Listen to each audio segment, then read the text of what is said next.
Good afternoon. I'd like to call the meeting to order. Barbara, could you call the roll, please? We have Commissioner Sales, Moss, and Parfrey present. Thank you. This hearing will be heard, as you know, on Channel 35. I don't think we're going to have a report from the General Manager unless someone has something to add, either Aaron or Jim. Okay. Comments and requests from Commissioners on operations issues? Commissioner Parfrey? None. Okay. Public comment, we have one speaker card. Is that correct? Yes. Speaker is Tony Wilkinson.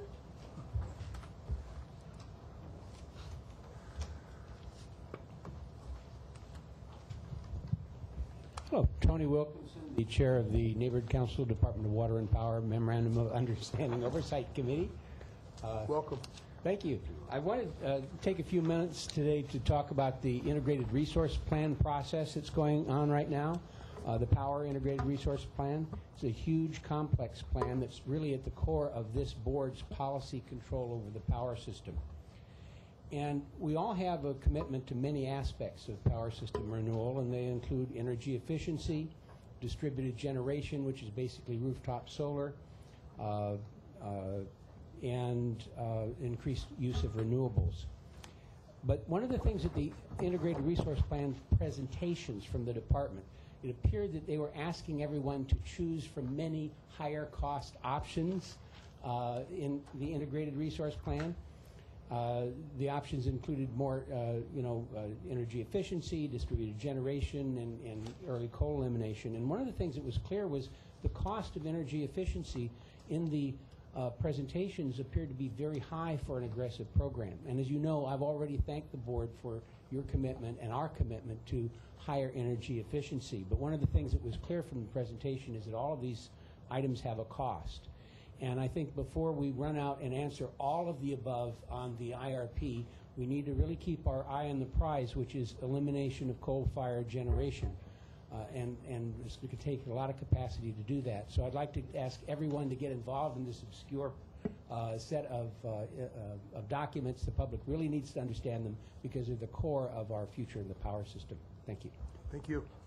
Okay, I do have one more card that was turned in. Linda Romney.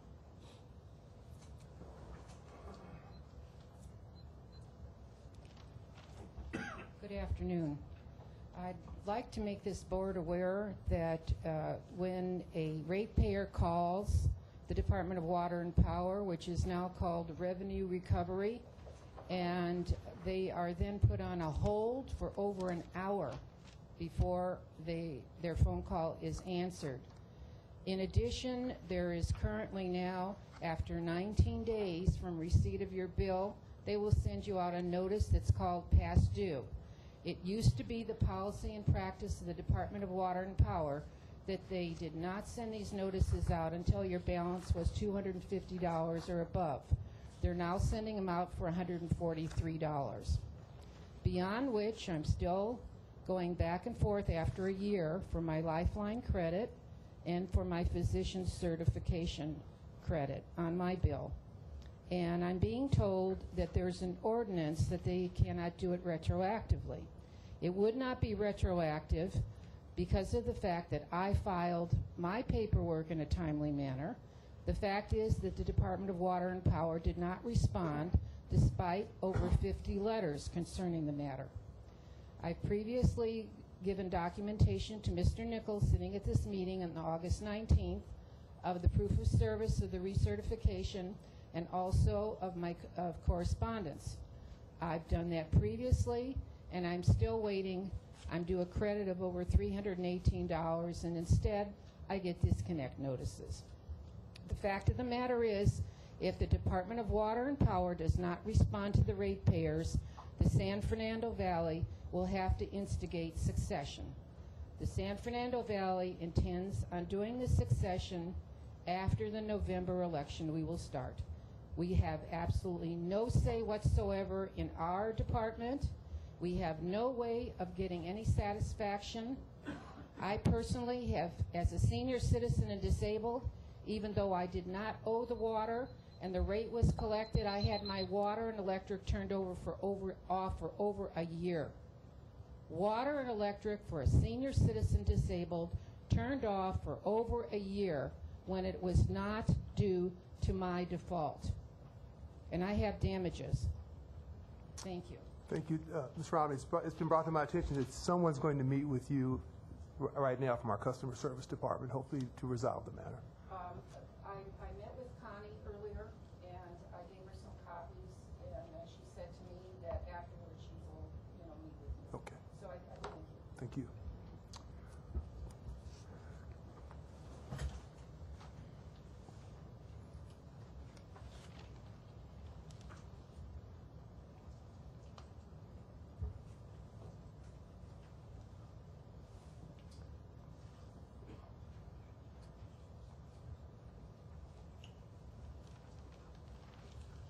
Okay, we're moving to the consent agenda now. Commissioner Moss is going to recuse himself on item 23, is that correct? That's correct. Is there a motion to approve items 6 through 22 and 24? There is. Second. Hearing no objections, those items are approved. We won't take any action, we'll defer. Can I have a motion to defer item 23? So moved. I'll second it. All in favor? Aye. Well, that's not going to, Okay. you That's need How can we unanimity. defer? Okay. We just won't address it. We can discuss it, and we'll vote at another time. We'll just vote- You don't have a quorum to, Okay, we'll just raise it at another meeting. Okay.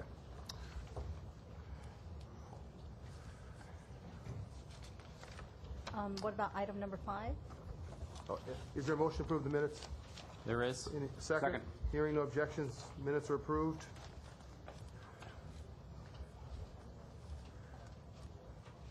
I'm told that on item 26 that a protest has been lodged. Is that correct, Mr. Brown? yes, sir. We just received it recently. On 25. I'm sorry? It's On 25. item 25, Yes, sir. on 25. and- Excuse me? And we received it, what, half an hour ago? An hour ago. An hour ago. Okay. What about item 24 on the consent agenda? You didn't mention that one. Let me come back. Is there, no, we approved 6 through You said 6 22 through and 20. 24. Oh, and We did 24? it. Okay. Oh, I'm sorry. Okay, then there's no presentation on No, 24. no presentation. All right, so on item 25, we have the protest was filed recently. We've not had a chance to, obviously, to review the matter. It was an hour ago, sir. We can discuss it and listen to comment on that, and then perhaps we ought to... Yeah, my inclination is we have 4 speaker cards, to hear this, let the speakers, and then we'll decide whether or not we want to go into closed session on Yes, this sir. matter. Okay, so let's have the public speakers on item number 25. Okay, the first speaker is Rita Ferguson.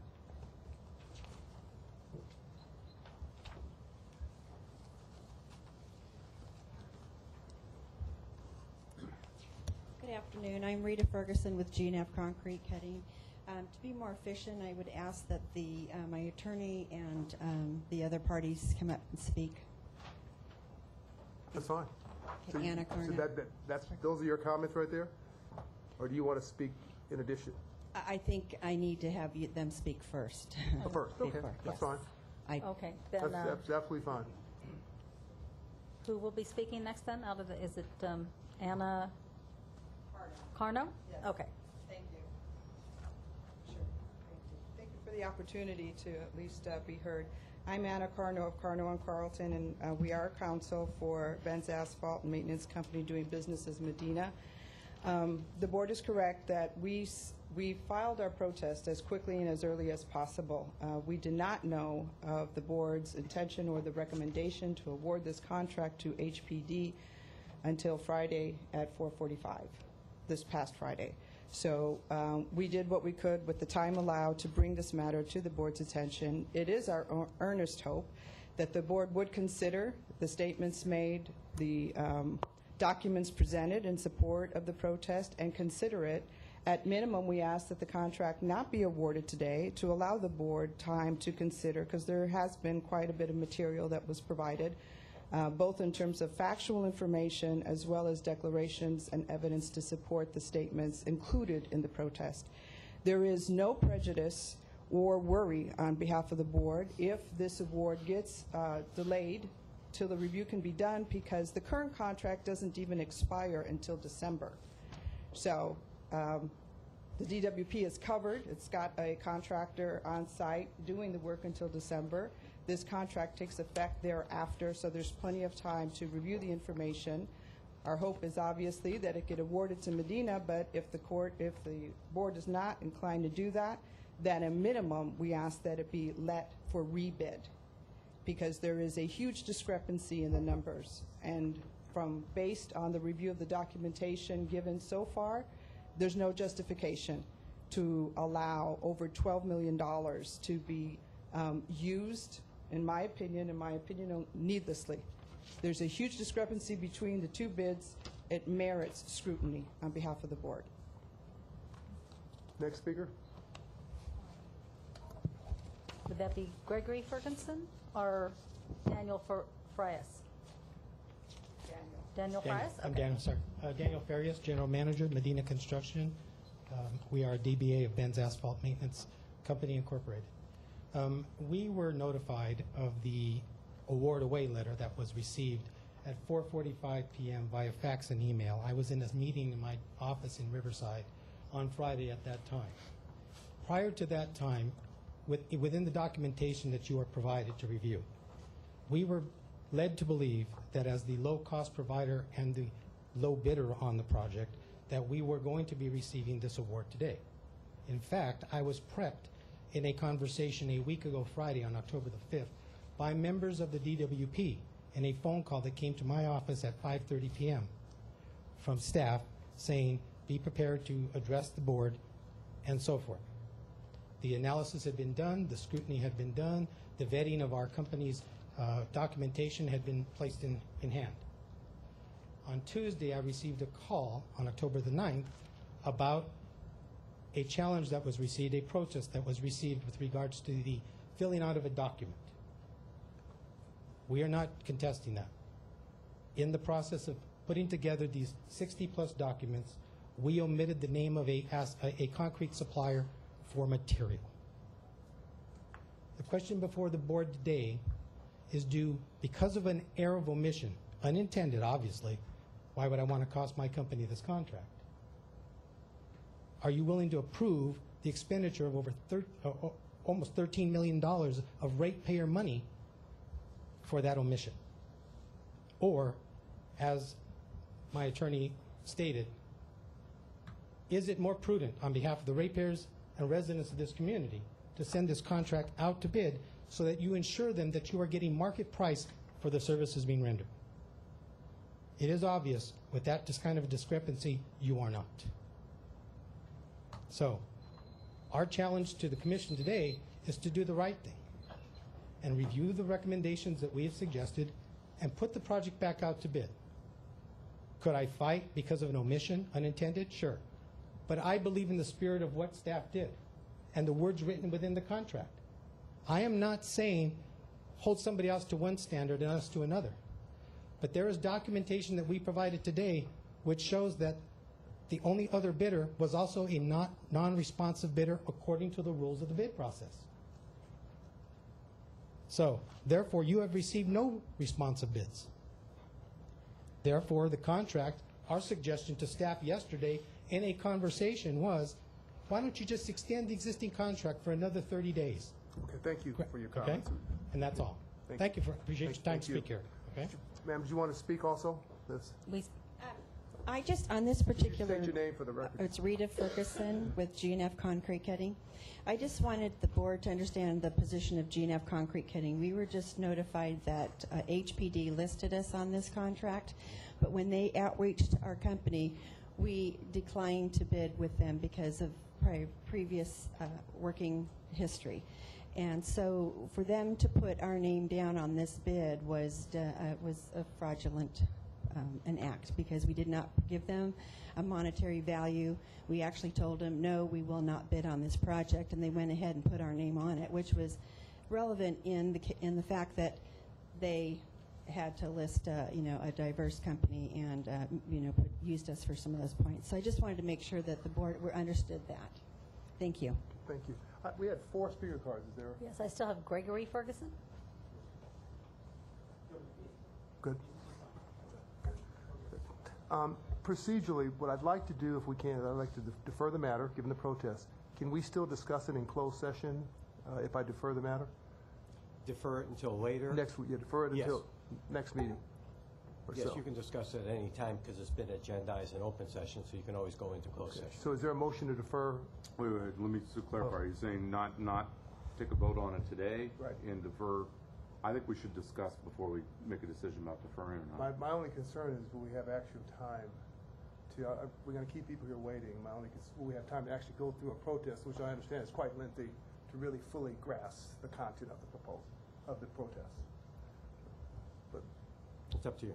it's up to, we can always do that. My view is to defer and to have a conversation in closed session. So is there a motion to defer? Are you okay with that, Richard? Yeah, go ahead. There is a motion to defer. Is there a second? Second. Hearing no objections, the matter is deferred, but we will handle it in closed session. There will be no decision made today on this matter. Thank you very much.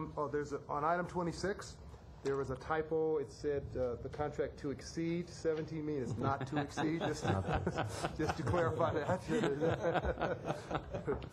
On item 26, I made the announcement. There are no speaker cards, right? Not for 26, no. Are there, what's the preference? Would there be a preference for our presentation? I do not require a presentation on this I do not matter. either. Is there a motion? There is a motion to approve. Second. Hearing no objections, item 26 is approved, subject to the revision. It's not to exceed 17 million. That's just your agenda. The resolution doesn't say that. Item 27. Yes, I do have a speaker card for item 27. You do? There's one speaker card, is that right? Yes. Okay. Let's hear the speaker first. Carlos Mendezabal. Good afternoon. Thank you for hearing me. Welcome.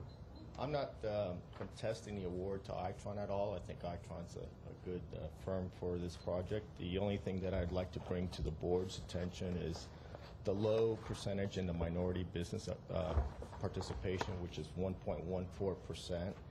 And this project is a pilot project that's going to grow, multiply. That means that it's going to affect the total participation. And I know as my firm was involved in kind of coordinating with Itron as the process was going, and we do believe that there should be a higher participation out of this project. Okay. Thank you. Anyone require a presentation on item 27? I do have a question, Aram. The terms of the contract is for 3 years, and it's my understanding, though, that this is a pilot that can be expanded well beyond that. So the infrastructure that we're putting in place at a cost of $17 million, do we anticipate being able to use that investment beyond the 36-month period? Yes, it does have, just to clarify, this is part of the DOE grant program, so it is actually half of the $17 million is funded by the DOE grant that we got. And also the infrastructure that we would put in place, because right now we have Lifeline and other segment of our population that we do use two-way communication. So the infrastructure that we would put in place, it'll be used for other uses in case we kind of take a turn on the strategy to move forward. So everything that we are doing right now, it's a no regrets type infrastructure that we want to put, as I mentioned last presentation, and not only to do that, but also to really learn and test it in an environment that actually mimics how we're going to deploy it throughout the city. So we have a lot of communication challenges, the actual infrastructure that we would put in place and how that data comes in and it ties to our system, and what kind of impacts are we going to have if we have this two-way communication strategy put in place operationally and also otherwise. I have some related questions. So I've dealt with this issue in a different context, right? And bring in new meters. The question I have is, if we do this, will there be associated labor savings? There will And if be. so, how much? The overall strategy is a meet and confer strategy for our labor, shifting our labor resources from reading the meter to doing other functions that meter setters, for example, are an area that we're looking for training. So in this case alone, it's a very minor labor gain that we would have. It's about 3 full-time equivalent that will equate to the 52,000 meter reading. But eventually, if we deploy this strategy throughout the city, there will be an issue that we have to meet and confer with the labor. That's a tough pill for me to swallow. We're going to invest $17 million to save 3 positions and install 52,000 meters. Tell me more about why that's a good economic decision for the ratepayers. So the labor part is one part of the benefits. The other benefits that we are going to gain from this is operationally, as we put in more distributed generation in our system, the electric model that we want to develop and how that information comes from the consumer to our electric model and how we run assessments on reliability, that's a huge benefit that we will get from this lab technically that we want to put in there. So the benefits are multiple fronts that we have operationally for integrating resources that we are going to put in place, reliability-wise and asset management that we're going to put in place, getting information from transformers to outages that we have, response level that we are going to get. Those are all benefits that currently we don't have. And we're hoping at the end of this experiment that we will develop a lot of these strategies, whether it's EV charging, balancing our system, responding to outages, and all those benefits are going to be coming to us, and also assessing what kind of backroom systems that we have to upgrade for us to be able to deploy the full strategy. Aaron, if I may, perhaps I can attempt to answer that question a little more directly, that this is a pilot project trying out these technologies that once it's adopted more widely throughout the system, there's the potential for considerable labor savings.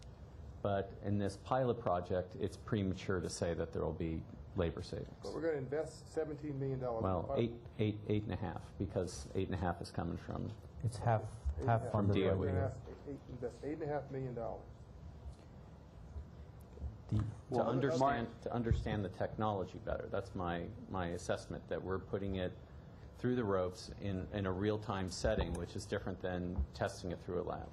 Well, my question is, what have our colleague utilities done in this area? What can we draft off of some of their experiences rather than perhaps starting from scratch ourselves? I think the first off is having a strategy to change all the meters to two-way communication and having that foundation. That's a big ticket item that we don't want to go there unless we find out some of the cost benefits for each of those programs that we want to deploy out there. So this will give us that insight for our system and kind of coming up with a true cost of deploying this throughout the city. So that part of the equation that we want to get from this test lab is a big benefit for us, because we're talking hundreds of millions of dollars of investment potentially that could be out there if we go full blast on this strategy. But I think the question that Commissioner Moss was getting, I assume PG&E has done a fair amount in this area, right? Is there learning that we have gathered from PG&E that will help us as we pursue our pilot?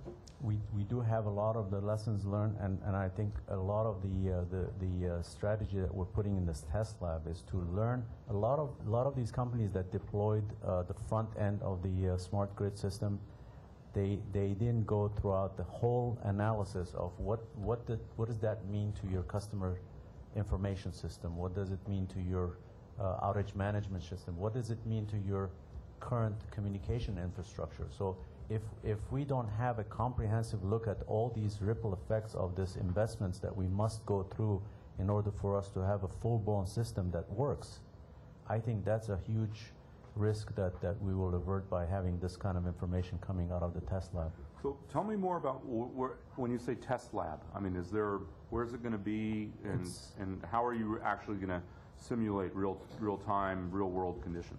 So the test lab is the Chatsworth area that last time I had the presentation. That neighborhood.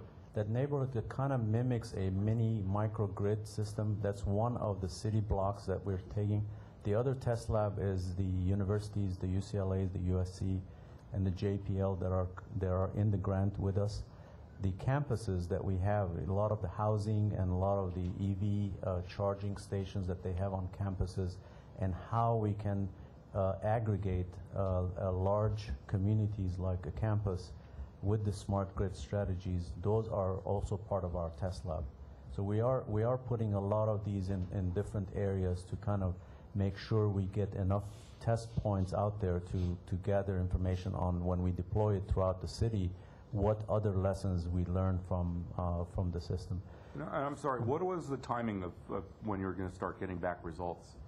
Well, we are getting results right now from the 4 areas we talked about: the EV integration, the cybersecurity has been coming to us from the universities. We have done a mini test lab in our test labs and other places, but those are very limited scope of work. This is the first time we've actually deployed a full-blown microgrid system in our territory to find out more. And one question, clarification on the lessons learned, Commissioner, on when we had the November outage the major storms that we had to deal with multiple outages out there. One lessons that we learned from the information that we've gotten there is that relying electronic communication from these meters and trying to direct the resources in the right places is a huge lessons learned for us, that we don't want to repeat that mistake when it comes to relying on information that's automatically being fed by meters, and how they're aggregated and how the crews respond to areas, and kind of prioritizing, because it's a new way for us to respond to information that otherwise we rely on the methods that we've used to, the regular maps and the regular system information that we have. So that transition from going from maps to electronic information is a huge lessons learned, that we want to make sure we don't have the same errors committed by having this system deployed. So if you think in terms of the long-term benefits of two-way communication, how much of the benefit would be in cost savings, and how much is in other benefits? Just an order of magnitude. Longer term, not with the pilot, but do we anticipate significant labor savings over time? The labor, I would characterize it as labor, rededicating the labor in areas that we would be more effective. For example, if I save from the information I get from the field as far as where the resources should be dedicated and the supply chains that needs to be, those are all inefficiencies that we have in our system right now. If I can save money from that part, that to me is a bigger chunk of the efficiencies that we realize. It's not a labor saving per se, as far as cutting back, but as far as assessing the need of the city and the system, and directing the resources in the right place at the right time. That is a huge efficiency that we would gain. We're basically running blind at times when we have outages, is getting phone calls from the customers coming to us and aggregating it by the phone calls we get. This is going to give us much more pinpointed. Our response levels are going to be much quicker, and also the preparation for responding to outages will be much more specialized, to make sure that we respond with the right crews, with the right resources to respond to those. Those are areas that we are hoping to gain a lot of efficiencies. So what you're saying, though, is we don't anticipate much in terms of cost savings, but we do look for efficiency gains. Efficiency. That's the area that I think. But there will be fewer meter readers in the future. Well, the shift in the labor. They'll be delegated to other positions, but there'll be fewer meter So, readers. for example, on one of the things I want to be very straightforward is that the mechanical meters that you had before were put in 35 years ago. They still work. When we have these computers, they're basically computers, electronic devices. They don't have the life expectancy of a mechanical meter. So you do have some step back as far as the life expectancy of these meters, technology advancements and things that we see the cycle of replacement of these meters much smaller than the mechanical meters that we had. So we're going to have some inefficiencies as far as the asset that we put in place. We want to learn more about that. We want to learn how much breakdown we have on these electronic meters. We have some experience, but it's not much. We have about 6,000 of these two-way communications. We don't have much experience in that. We want to learn more about that. We want to learn more about the repairs and the replacement cycles of these meters. So we have a lot to learn before we commit the department to a large-scale deployment, and we want to come back to this board and really share the areas that we can benefit and kind of quantify those benefits. If it turns out, you run the test pilot program and there's some real flaws with the system, I mean, you're going to end up saving the department lots of money than by going ahead and committing to something that turns out to be bogus. Exactly. Yeah. A lot of representation is out there, but I think the test is going to be how you deploy that and how you make sure your system doesn't have another setback that you've created by having this front-end information system that you really are relying on that's false. Could the inefficiencies in the replacement cycle actually offset the other efficiencies you expect to gain?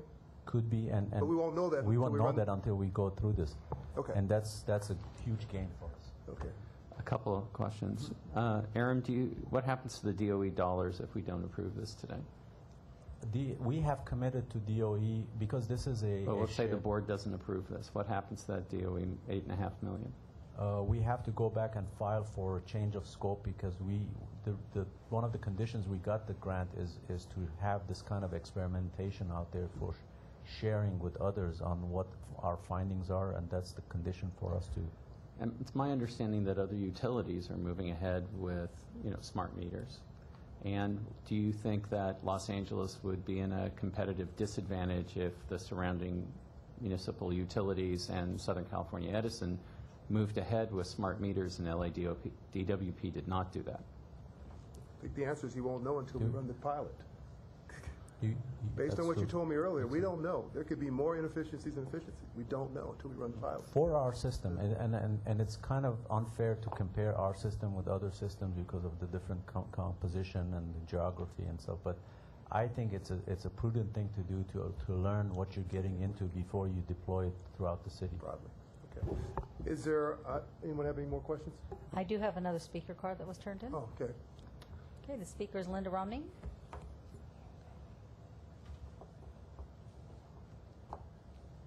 I really take issue with this new world order coming into effect here, this invasion of our privacy, which is what's going to occur with these two-way meters that you're proposing.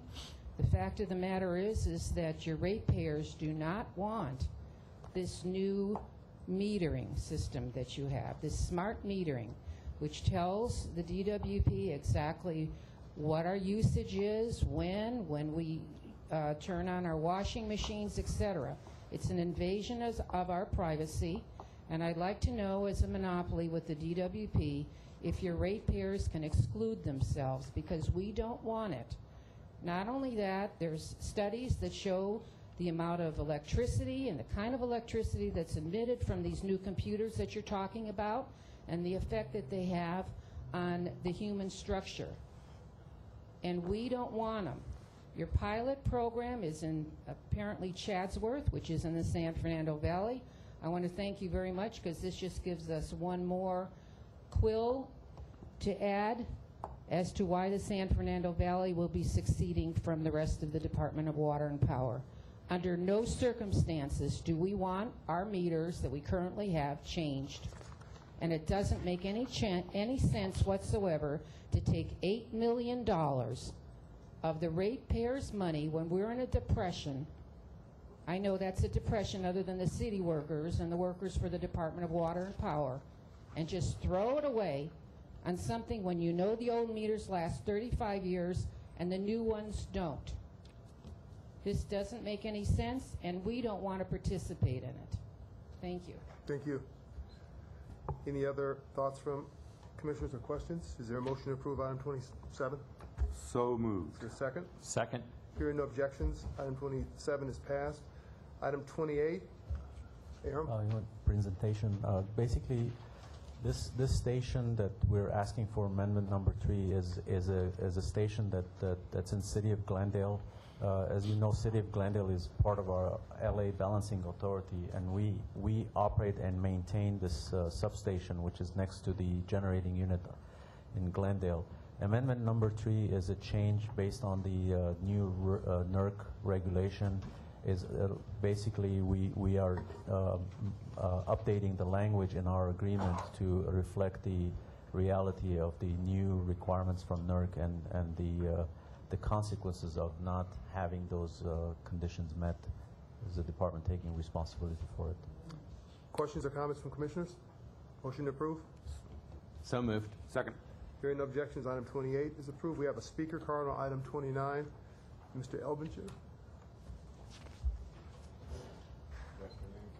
Good afternoon. Welcome. Can I inquire as to whether or not the commissioners have had a chance to read the written material that I submitted? Okay.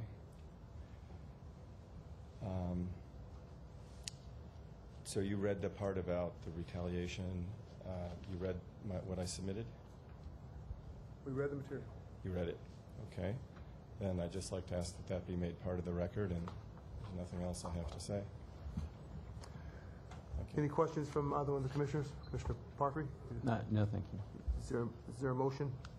I move to deny the grievance appeal. Is there a second? Second. Hearing no objections, item 29 is passed. Going on to filed items, the financial services report. Questions from commissioners? Excuse me. Oh. I'm sorry. Deputy City Attorney Wendy Gens. Yes. On item number 29. Yes. You are moving to approve the committee's report and recommendation? Yes. Okay, because you said deny, so I Deny the grievance. Deny the grievance is always just said. wanted to clarify. Yes. Well, Thank actually, I said deny the grievance appeal. So, Yeah. Right. Yes. Okay. Thank you Okay, very good. much. We're often not clear. Thank you for the clarification. Questions from the commissioners on the financial services report in August? I did have one brief one. Again, it was highlighted in the financial services, but the response rate on taking discounts, has really dropped. It has. And, there was a vague reference, and I don't have the material in front of me, so I can't quote it, but there was a vague reference to looking at the system to see where the problems are. I wasn't quite sure what that meant and really what's going to happen there. Well, we do have the goal to keep it above 90%. We've, in the past 12 months, been pretty close, but there have been months where we've fallen pretty significantly short. Periodically, it's related to just one large discount that's lost for a variety of reasons. Other times, it's staffing constraints and so forth. We kind of have this standard explanation that we look at the whole process when we fall short, try to identify the bottlenecks and make sure we do better. On this particular month, I'd have to get back with staff and to give you the details on why we were at 73%. Okay. Other questions? Reports deemed filed. Mr. Brown? Yes, sir. The board shall go into closed session and publicly report any action taken in closed session and the vote or abstention of every member present thereon in accordance with Section 54-957.1 of the California Government Code. Thank you. Let's clear the room, and then we'll meet here in a few minutes.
there was any